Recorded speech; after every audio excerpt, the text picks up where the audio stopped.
Hello there, it's Cassie, and welcome back for another Heffy Doodle video. I'm going to be making a card today using Stencil to make two different backgrounds, but let's talk about the products we're going to be using today. This is the Perfect Day along with the matching die set.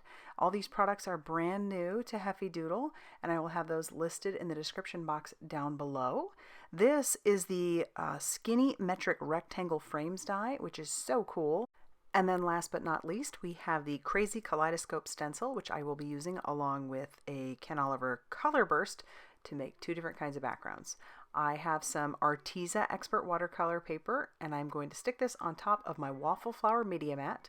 But before I do that, I'm going to take my stencil and I'm going to put that into my makeshift splatter box and spray some Pixie Spray all over that background or all over that stencil so that it'll be a little bit tacky on one side. And you definitely want to do that in a well-ventilated area. So I'm just going to make sure that's dry, and then I'm going to stick that down onto my stencil. And then I am going to take my Ken Oliver Color Burst, and I'm going to just lightly tap the bottom. And it doesn't look like I'm doing much, but you will see when I get ready to spritz it with water, the magic that happens. So I'm just taking a distress sprayer and spritzing water all over that. And it still doesn't look like a whole lot right now until I remove the stencil, and you'll see what it does. So it looks really cool. I love using the color bursts on the stencils. And then I'm also going to just take it and I'm going to flip it over onto another piece of watercolor paper. And then I'll just take a cloth and make sure that I have that down. So that way when I peel it back, I have a beautiful image. So this is what I was talking about, making two backgrounds, just using that one stencil. Isn't that cool? I love that. And now I'm going to move on to doing some stamping. So like I said, I'm using the Perfect Day stamp set. I love this stamp set. I am clearly very into cats right now. I have two new ones of my own. So for all of you that are new and don't know that, I recently got one cat, and then a few weeks after that, we went ahead and adopted his brother. So I'm stamping this onto some Neenah Classic Crest Solar White cardstock, and I use Memento Tuxedo Black ink, which is a Copic-friendly ink. And here are the cats that I colored, just kind of trying to find a key of different colors combinations that I wanted to use. And so I suggest that when you're coloring, and then hang on to those and you'll have a reference for later.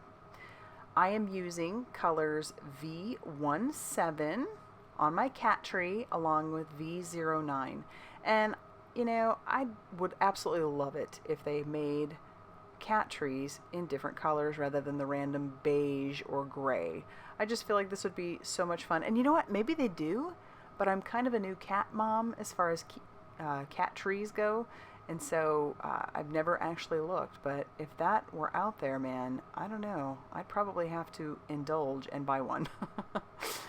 Anyway, moving on to my coloring. So I started with V17, and then I moved on to my darker shade, which was V09, and then I'm going to come back in with my V17 to just kind of bring that color out a little bit.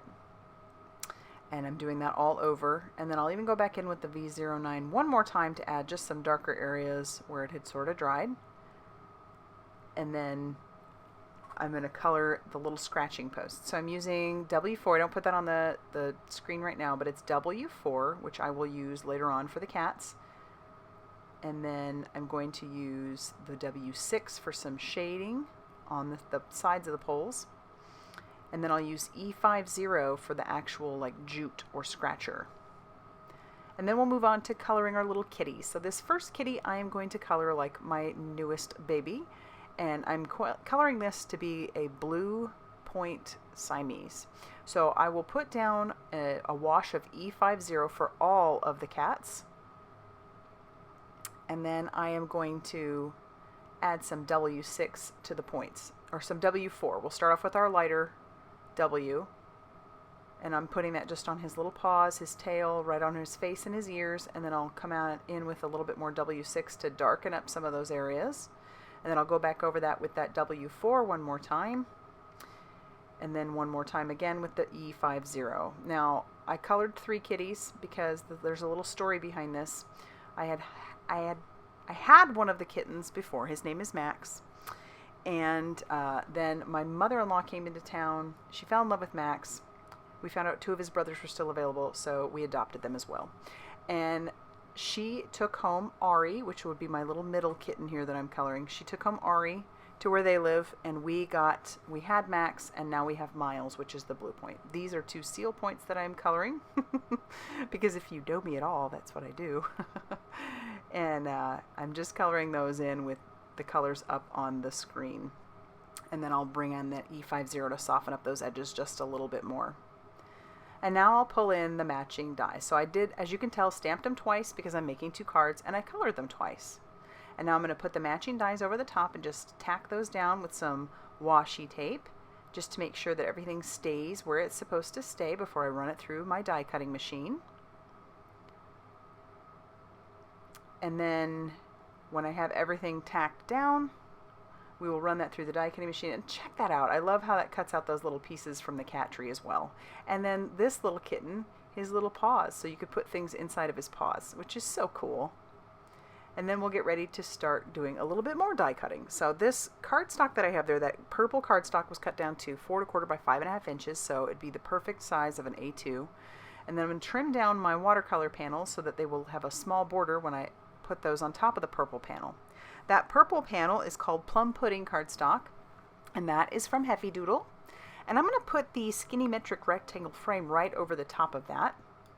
I ran that through my die cutting machine, and the result is that you'll have this skinny little frame. You'll also have this rectangle cut out of the center, and then I'll have this nice big border that I'm going to end up attaching my panel to. So I'm not wasting any cardstock, and it's really nice. So I'll use my liquid glue to adhere this down to my card base or card panel there. And then I'm also going to take my reverse tweezers to hold this little skinny frame.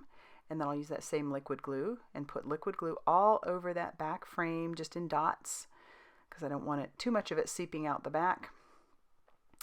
And then I will attach this down to the front of my card, and then it just looks cool. It just gives it this nice little border, kind of breaks it up a little bit. And then I'm going to set that off to the side and start adhering my little kitties to their cat tree. I'll use a little bit of that liquid glue on the bottom of this little guy's feet.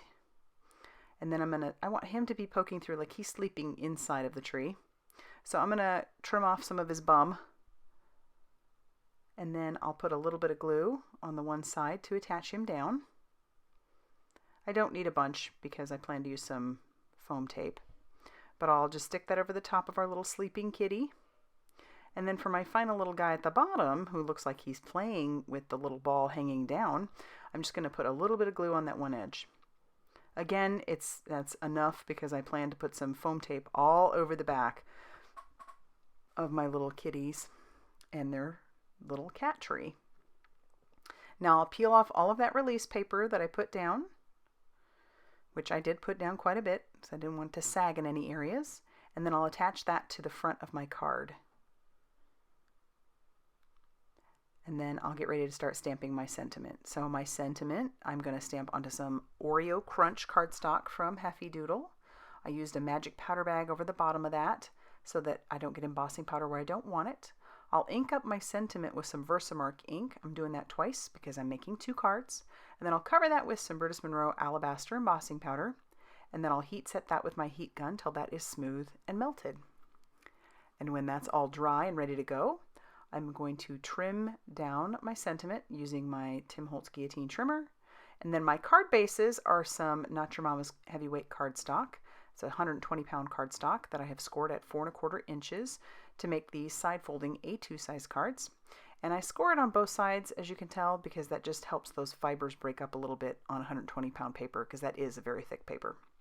For the inside of my card, I'm going to stamp one of the little kitties using some Distress Oxide ink in the color Wilted Violet. And then I'm going to stamp the sentiment using some VersaFine Clair Nocturne ink so that it's a nice deep black sentiment. So I'll do that for both.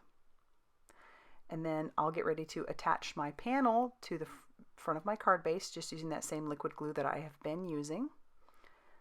And then that'll cover the entire front of that A2 size card. And then I'll do the exact same process for the other card. And then I'll have 2 cards all ready to go. I did attach down my sentiments using some foam tape.